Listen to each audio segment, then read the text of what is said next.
Okay, Miles. Speak.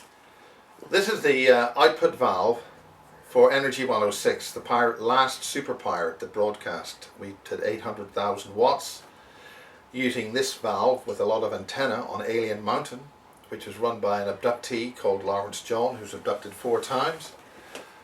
And the reason why I'm holding this is because China's just taken over Britain. And remember, all motherboards are made in China. And they've also had their cyber security, I think they've actually bashed this when they raided it. It looks as if this has had some... Anyway, this was the final output valve in the Energy 106 transmitter, which was originally Radio Nova's transmitter, which was initially also Kiss FM 102.7 in Dublin's transmitter. The reason why I say that is because it's the intelligence, it's our message, it's our thoughts and music and intentions which are carried by these radio signals. And what happened was, when I opened up the transmitter up at Alien Mountain, there was a life form, a creature on the side of this. And this is actually inside the transmitter, remember? And there's 8,000 volts on it here. And this is the final stage between coupling it, which goes into the aerial system. So this is a cover for the valve. This is a valve. It's a it's a triode valve, and it's very high power. And this is about 12 kilowatt if you really shove it, run it. So for most FM applications, most FM radio stations have a kilowatt or 1,000 watts. They use solid state electronics and stuff. This is a bit of older technology, but it had a scuttler on the side of it. A big hairy looking 8-legged creature, which once observed actually came off the valve and then moved out of the way. Now the reason why it's called scuttlers is because they look like a giant spider but move away like a giant crab.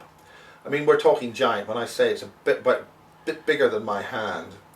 It also seems to be made of some kind of matter which then dissolves into, you can't see it. Now we now understand that that kind of matter is actually M-state matter, and that's quite heavy. M-state matter, from what we understand, is when in the atoms that make up matter, the electron has a certain spin. It's called electron spin. Now from the old style physics, that's like a billiard ball with a marble going around it. Okay, the little electron's a little small marble and it flies around. We now know that isn't actually the case. It's like a vibrational state of an energy, and when we increase the spin, the frequency of rotation of that little bit of electron, that electron then increases in frequency. Now the thing about everything we see is we see photons. A photon is a defined packet of energy, and we perceive that as light. And we've got receptors in our eyes which actually receive those defined photons, and then there's a discharge in the receptors of our eyes which then produces a little bit of an electrochemical signal which we then see as light. And the sensor which is recording this image does something similar. It receives a photon, which is a packet of energy, and then that is discharged or energized in the in the chemical electrical sensor in this camera, or all cameras. They have some kind of a sensor, and that translates the light to an electrical signal, which is then amplified and processed. And in analog electronics, it's processed using an analogy of that signal using analog valves or transistors, and that produced the old TV signals. What we now do is we translate that directly into a digital signal, and a digital signal is either in the on state or the off state. It's a bipolar signal. The problem is that since we last met, I was asked to record, I was asked to turn up at the Warminster 2015 conference and it was nicknamed the Thing because the press 50 years ago, this is a lot of UFO stuff happening in Warminster, and let's face it, Warminster and Wiltshire has lots of bases, underground bases. We now know that the Germans were working with the Russians and the Americans and Canadians in the bases here in Wiltshire, making transgenic bioengineered life forms for use on the off-world bases, the lunar bases and the other off-planet bases, because we've been dealing with the ETs for a long time, and most of what we've been told about outer space is a load of crap. The gravitational constant of the moon is not as sick, it's about 68% of what's here on Earth. Also, when we leave the bioenergetic force field or life force of the Earth, our physical bioelectrical systems start to degrade very rapidly, and so we really can't go that far away from the Earth. We can only go as far as the biogenic field extends in a normal tin can spacecraft. If you want to go any further, you've got to use some kind of a spacecraft or interdimensional craft, because we've got to consider the other dimensions.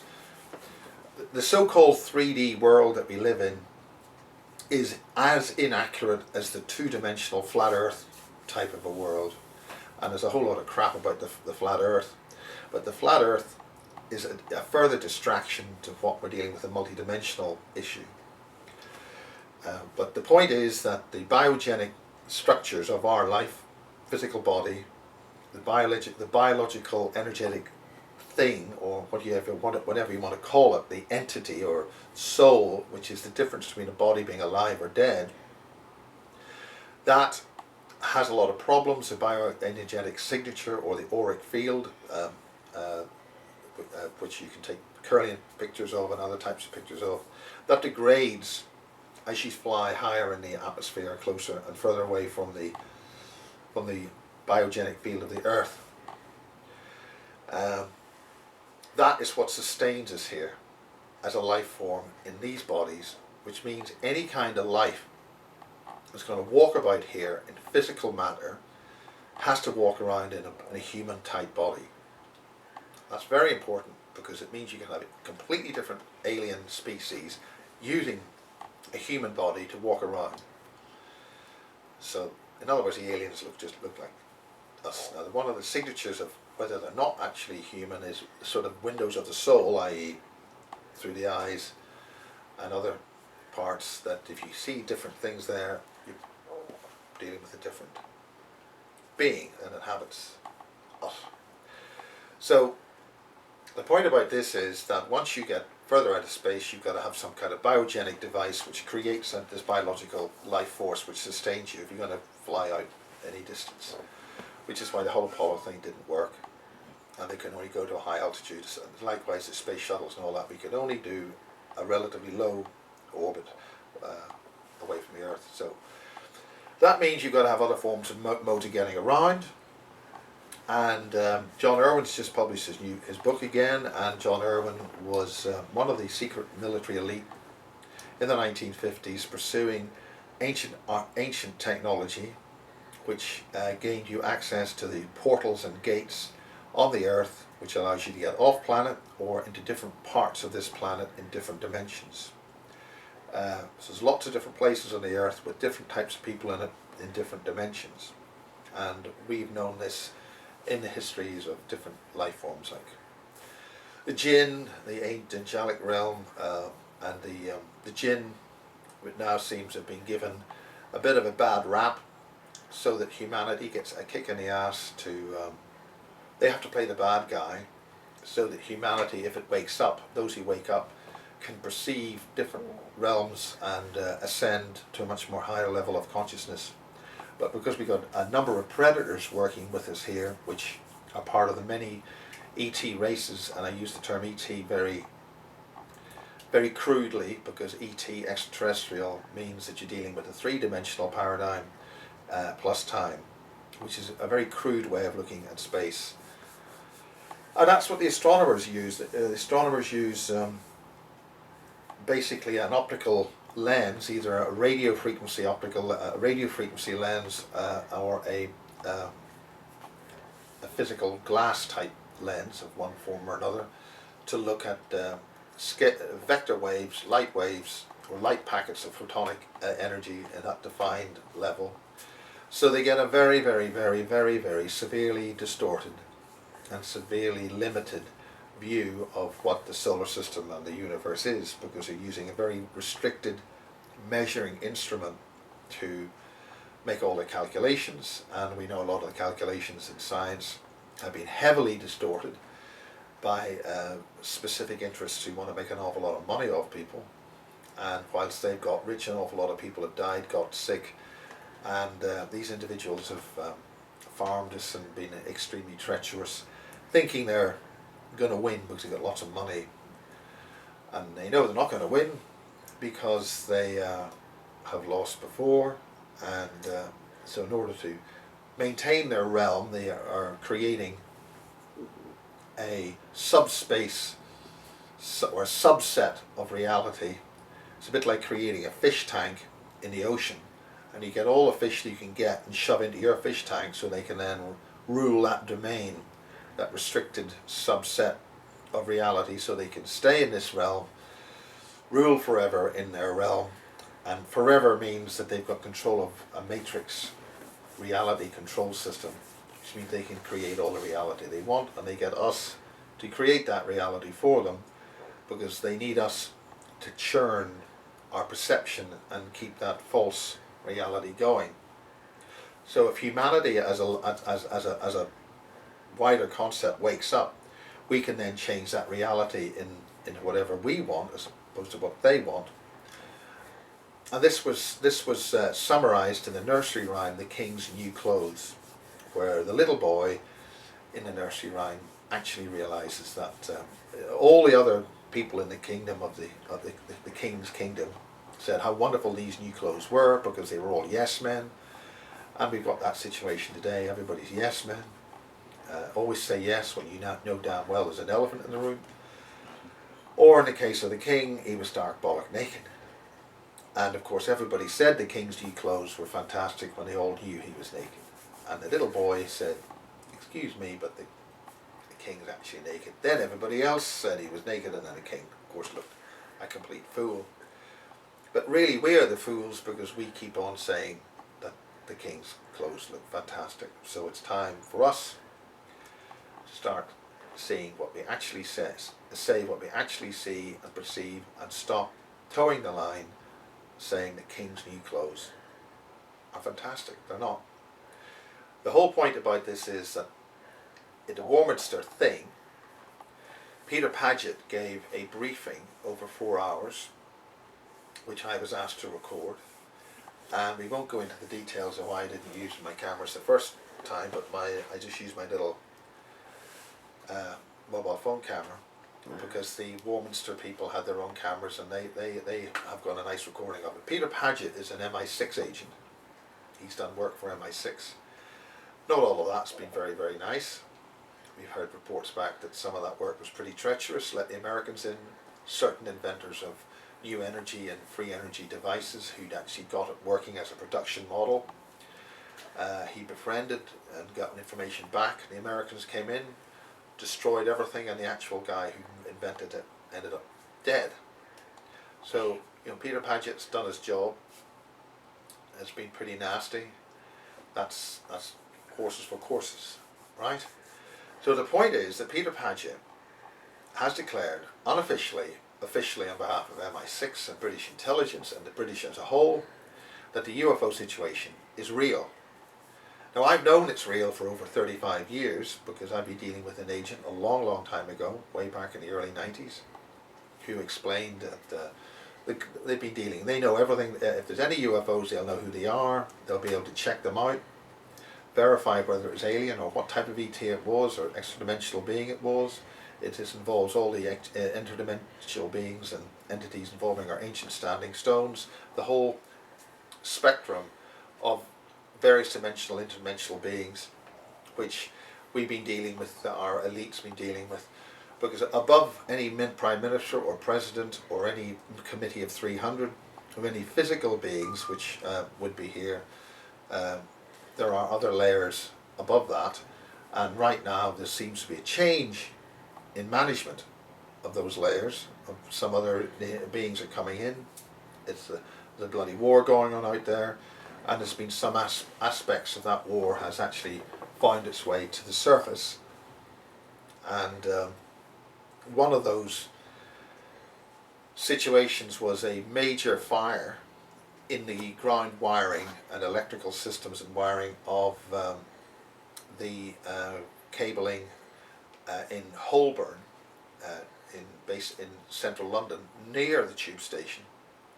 Certain observers had been noting that Holborn tube station and the associated area underground had a masked or shielded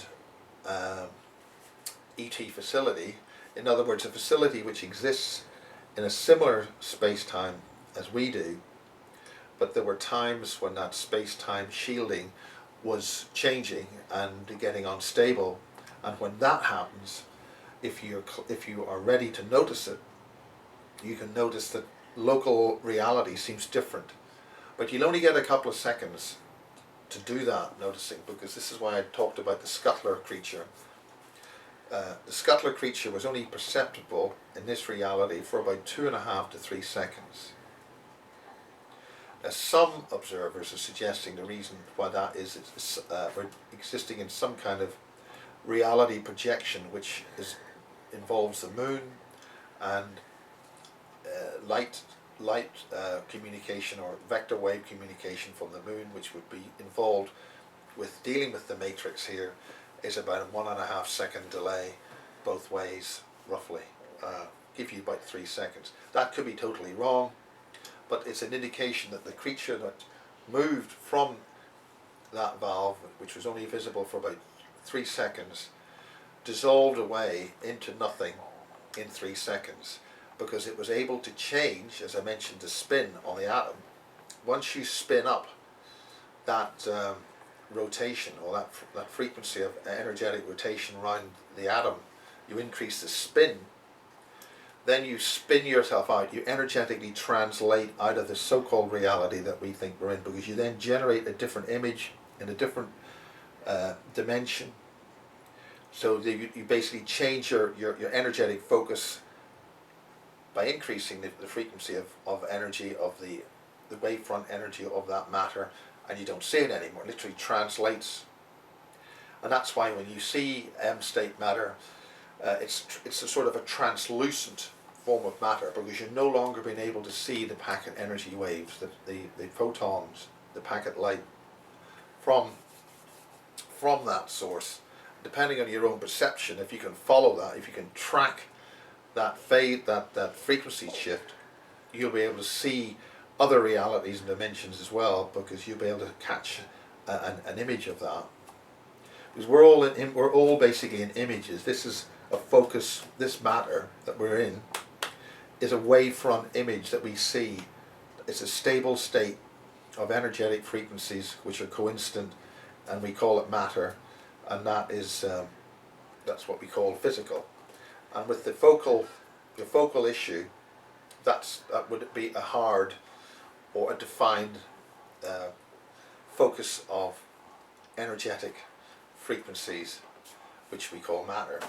A glass table, or the glass which you're observing this through, is able to focus that energy and change it. So the lens is a function of being able to bend those energy patterns. So naturally, if you're able to use other forms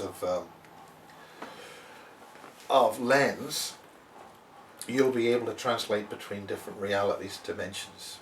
And that's what John Irwin found. He found data which gave them the keys to those doorways to allow you to gate to different realities and existences.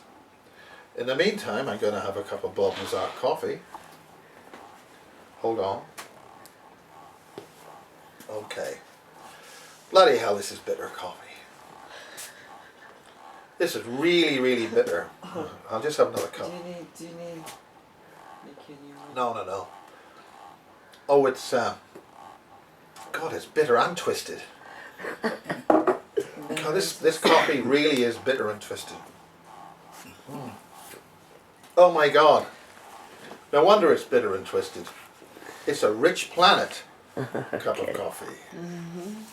That's a bit of an in-joke, boys and girls. Yeah. Nice. And we'll leave that as a joke.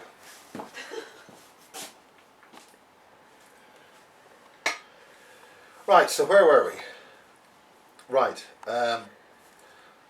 Peter Paget has officially disclosed in front of a small audience that on behalf of the British that the UFO situation is real. Now what he did was he had to, as a British member of the services, there were a certain number of guidelines which you have to adhere to if you're going to disclose basically classified information. Okay? These terms are that you mustn't, very simply, you can't do it on live television or live radio or any kind of live transmission.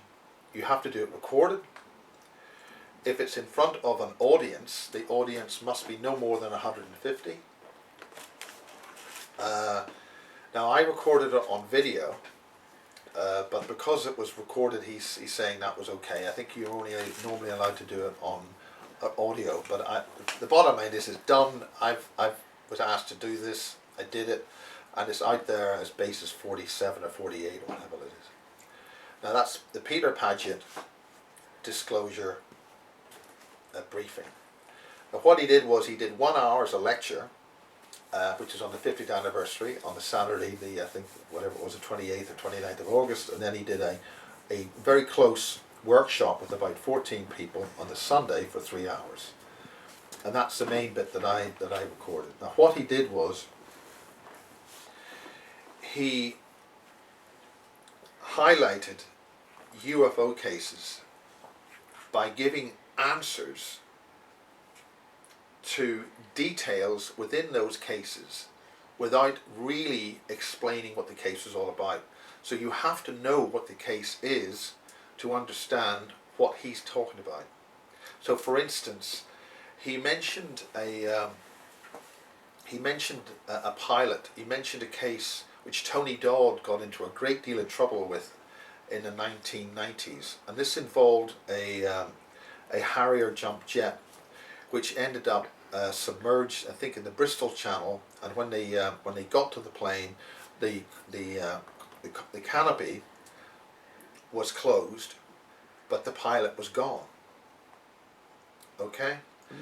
Now that's the case, and Tony Dodd mentioned this. He mentioned this in Mesquite at the International UFO Congress during the 1990s, and the CIA people that were there and MI5 that were in the audience really nailed him hard. He got into a lot of trouble for mentioning this case over 20 years ago. I have to also say that Peter Paget has not actually spoken in public, we understand, for over 17 years. He's the author of the book The Welsh Triangle, which was heavily restricted from sale. Most of the copies of the book were actually burned, and it refers to an awful lot of alien activity in an area of Wales which has also had a major NATO enlisting post. There's a number of bases in Wales. One, of course, is the Brecon Beacons, where there's been eyewitnesses of human mutilation and other terrible things happen to human beings in these bases. And the same sort of thing's been going on here in Berkshire and Wiltshire, Boscombe Down, Portendown, Peasmore, Wantage, and a lot of other bases. Also Rudlow Manor, in the bases near there, where a witness has just given 5 hours of testimony on terrible things which happened there, including the hunting of children being pursued 50 years ago by aliens. They released the children, these little children, into the countryside, and these ETs, these rather grotesque types of ETs, which we're doing business with, pursued these children. Whether these children were ultimately eaten or ripped apart or whatever, we don't know. This particular witness obviously survived, and she's in her very late 50s or 60 or so, whatever, and she gave a very detailed description of all this, including the various elements involving senior politicians, involving paedophilia and child abuse, and that was all given to Wiltshire HQ about a month ago, and is part of an ongoing set of revelations involving child abuse, which is basically a distraction from the actual ritual child killing which James Casbolt and Max Spears and a number of other individuals have highlighted, and the requirement and need to have children up to about the age of maybe 10 or 12 before puberty, where they've got the maximum access to the growing energy that is gated from the growth energy of Mother Nature itself. Max Spears and James Casbolt gave me interviews last year where they both basically described the elite, and again the names which we call these groups are often wrong, but from the point of view of giving a description as to what's happening, we're just going to use the term elite and Illuminati, okay? This is just a basic phrase to get across, in the same way that ET is not the right phrase, but it gets across a concept, right? We have a problem where we have an awful lot of good people in the Illuminati and the so-called elite, but they're choosing to sit on their hands and not take action, and I disagree with that standpoint. That's at least compliance, but we're all compliant with this because we're all agreeing to allow our powers to be taken away so these creatures can conduct despicable activities and crimes. Now, the basic concept is there's been wars going on for a long period of time, and these wars were one of the methods which was used to basically stop the war was some kind of virus was created, and the nickname for this virus, again, is the incorrect term, but it gets across the basic concept. The nickname for this virus was the vampire virus. This meant that because these creatures could live for a very long time, and our ancestors used to live for about 900 years in terms of terrestrial years, these creatures could live for 1,000 years, whatever. And what happened was that they were contaminated with this virus, which meant that their life force would atrophy, failed. So they had evolved to a stage where they were sort of semi-cyborg, and that's where our future is right now, heading straight for a cyborg future. And their life force, they couldn't live. So what they are using is quite a large number of human beings are farmed essentially, so that their life force, these young children, and these are all sorts of contracts involved with this, basically they take about 40 children at a time, and they ritually, it's very important they go through a set procedure, because the whole function of this is to generate a particular chemical in the pineal gland, which they then harvest, and they use that to maintain their biophysical bodies to keep them alive. If we restrict that supply to these creatures, they will wither and die and finally pass on. So really we've got to make a decision on that. Now the basic feedback on this, because James Casbolt was one of the very few individuals to get right, to be invited in. Now let's be very blunt about this. Casbolt's done a lot of bad things, but the long and short of it is that those who brought him in to the central part of the elite, and the emails and the stuff he was sending back to his friends, progressively got from James was saying that I am present at these rituals to I am taking part in these rituals. Now understanding is, what he's explained to individuals, is that when he was very young, he actually participated in the killing of young girls, and was actually given a knife, right, finish this girl off or do this to that girl, and these were used in snuff movies for certain elite individuals in broadcasting, which have been covering up the paedophilia in broadcasting in this country, because they are all part of once a crime becomes so widespread, everybody thinks they can get away with it. So there's been a large swathe of people in very powerful places who basically been doing this on the basis, well, everybody else is doing it, so what's the problem? But like all criminal activity, they always think they can get away with it. And right now there's a major distraction about the paedophilia, because they're saying, look over there, when actually you want to look at the ritual child killings over here, and that involves an ET situation. And that's one reason I understand that Peter Paget has disclosed that the ET situation is real, because once you understand that the ET situation is real, and where you're dealing with about 40 odd races, and there's all sorts of contracts, business dealings, power brokering, all the sort of dealings that you would have between interested groups, was the basic fundamentals of doing things and living and getting on with things don't really change. In the mathematics and of physics and chemistry, really the laws are basically the same. They just express themselves at different constants. But one sort of thing has to happen for another sort of thing to happen. So likewise, business is business, no matter whether you're from whatever dimension or wherever you come from. Really, the concepts are pretty manageable in the same basic laws and rules of whatever's going on.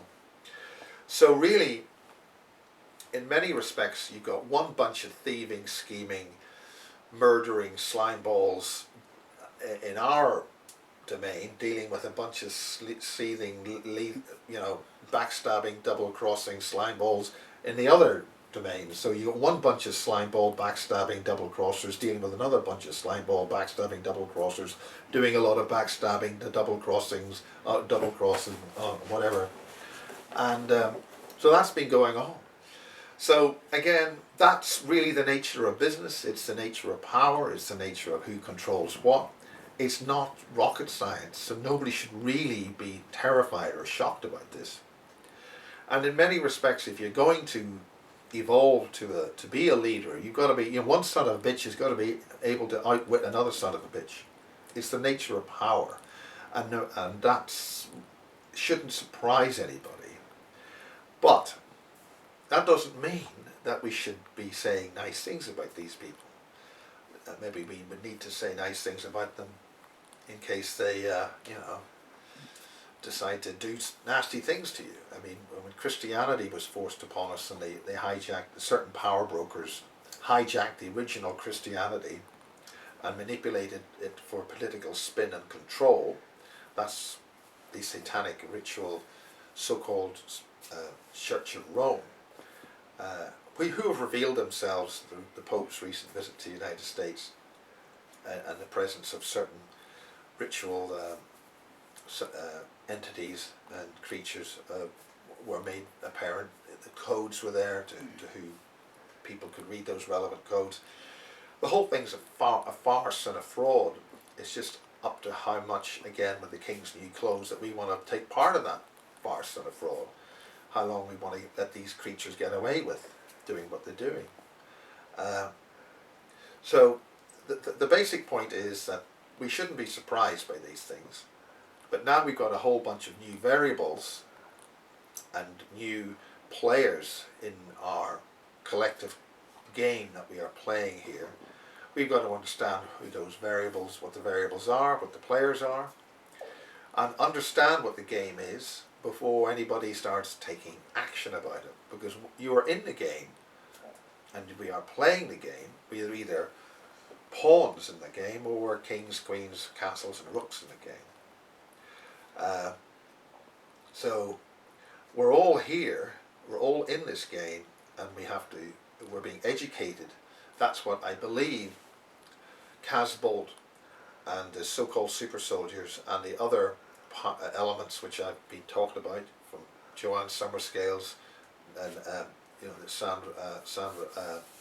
Sarah Stanger, James Casbolt, the associated people with him, Dave Marrow, Matt Todd, a lot of other people, Simon Parks, a lot of people who are abductees who've come forth and talked about their story, Marie Kayali, all these other people have come onto the public stage since 2010. Other people, Ben Emlyn Jones, myself, Gary Hesseltine, a lot of other these people were brought onto the public domain in 2010, and from what I can analyse by looking at the situations, this is part of a disclosure to bring a lot of very disturbing, I mean, Belinda McKenzie, David Shaler, a lot of these other people have all come to the public stage to basically tell us and educate us about these different concepts. Some of them are nice, some of them not too bad, some are very, very nasty. So the wider public can start getting themselves informed about this, starting to take it on board, make their own decisions, and basically decide to start asking some awkward questions of our political leaders who are saying one thing, calling us, laughing at us in our face, and doing another thing. One of the most important things about Paget's data was on, I mean, I mentioned this Harrier jet where the pilot was missing. Well, he explained the basic propulsion system of the craft. Now these craft aren't spacecraft in the sense that we've got a rocket motor and we fly through distance. They're more like devices which can fade in and out of reality by dimensions, right? They're more like they've got the ability to create gates and slip between realities and dimensions that way.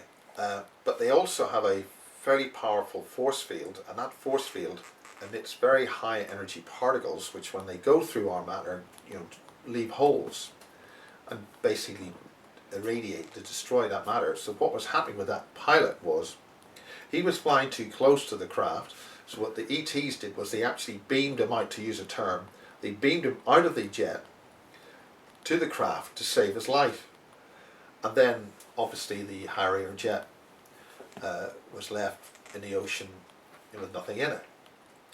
But the reason, when you hear that kind of information, that means that we have communication with those ETs because we know about the guy who's been beamed out, we know that they're friendly, which means that particular pilot must have survived and has been given back to our relevant authorities, which means there's a whole lot of communication involved there, which means there's a whole lot of implications, which means that we're dealing with these people. Again, I knew this over 30 years ago. We are dealing with these two-way communication between lots of different types of beings and the pilots. Maybe now that this has been revealed, maybe that pilot will be able to be released and sent back to his wife, and there can be a happy ending to that particular story.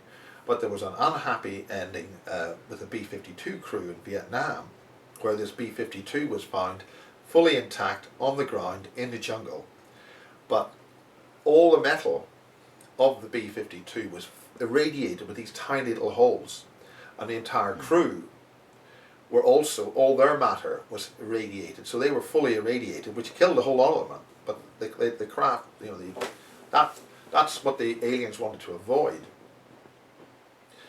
So this is one of the reasons why often you'll see what looks like a triangle, and Paget explained where you have two craft will be able to use their force field to keep the third craft up and in control, while it uses its energetic systems to abduct people or to do whatever it is doing, and that's why you'll see three of them. But also the Rendlesham Forest incident. Now, Larry Warren blew the whistle on this a long time ago. He's got into an awful lot of trouble from the information handlers in that case. One of the information handlers is Colonel Holt, and my understanding is that Colonel Holt was not Deputy Base Commander at the base until after the incident. And with the Rendlesham Forest incident, now Paget didn't say this, independent researchers have said this, The ETs were seen on the ground at Capel Green by a young girl who saw a number of entities and beings walking around this craft outside the base at Woodbridge, and reported to her grandfather. Her grandfather then went out, saw the thing, and phoned up the local police. The local police says, "Don't phone us, tell the Americans on the base." So we phoned the base, and then the United States forces got involved. They then left their base territory, went to the ETs over 3 or 4 nights, and because this was the first night before, so there's about 4 nights involved, not 3. But anyway, there's an awful lot of variables there. So the point is that what happened was that at the Woodbridge stroke Bentwaters bases, they had the largest stockpile of nuclear weapons outside the United States on the planet. What happened on the nights of the Rendlesham Forest events was that these lights came down, craft, and they wiped out, they transmutated, they neutralized the entire nuclear stockpile that the Americans had. Now the British are claiming they didn't know about this, but what happened was that the weapons grade radioactive material was transmutated down to a form of slightly radioactive iron. Now from a chemical point of view, from a chemistry point of view, that's a relatively simple process from an alchemical point of view, from a vibrational point of view. So basically, the entire stockpile of nuclear weapons, the largest stockpile of nuclear weapons, was toast, gone. Now at that time, the Americans and the British panicked like hell. As Peter Paget said, it was brown trouser time. But what they didn't know was that the Russian nuclear weapons were also totally neutralized. Now, at a time when this country is going to be spending billions and billions and billions of pounds on new nuclear weapons, now that we know this, is this not a time when we need to have full disclosure on a political level and actually say, look, we can't use any of these big thermonuclear weapons because the ETs won't let us, so why don't we spend all those trillions and billions and billions and billions of pounds on things like hospitals, infrastructure, and making our society a nicer place to live, instead of running with this completely bogus use of nuclear weapons. Okay? So the thing is that this is when the disclosure situation has to be taken much more seriously, and we actually have to start waking up about it, because this is affecting real people's lives and daily lives. Nuclear weapons, they're not going to let us use them, live with it, and let's spend our money on different things. Instead, we are financing these so-called terrorist organizations to generate these false wars, to cause widespread destruction and killing and whole population movements, so that these nasty bunch of double-crossing sons of bitches who are controlling our society and controlling our politicians and controlling our higher elite, who've all done dodgy deals and power brokings with this, that it's time for ordinary people to force disclosure and nail our politicians. Either tell us or get out, because you're killing this planet. The Monsanto and other organizations and all these trade deals which have been made to keep poisoning us and killing us, when all sorts of cures were given to us by the ETs 50 years ago, the access to over unity gain energy systems, because the physics that we've been using has been gerrymandered by these political money elite, all doing dodgy deals with the ETs. All this nuclear stuff is going to come in here with the Chinese and the nuclear power stations. We know there's massive ET bases up in the Lake District, in the Brecon Beacons, the secret space program stuff going on here in Wiltshire. There's a different kind of sort of so-called invisible or cloaked craft flying around here. So there's a whole raft of things going on and off world, interdimensions, outer dimensions, every which way. There's been horrendous creatures made and human beings transmutated into other types of creatures. in the bases here. There's a hell of a lot of things need to be told, faced, and dealt with, and it's time that most people faced this and took it on board and started to grow up, face the issues, and make this place a better place to live for all of us. Otherwise, these creatures will force us into a cyborg, lower dimensional conceptual reality, and that is what happened before, and let's make sure it does not happen this time. And with that, I'll have another very bitter and twisted cup of coffee, courtesy of Rich Planet. Okay. Cheers. I think that's it. Yeah, man, you hit it on the head. You nailed it.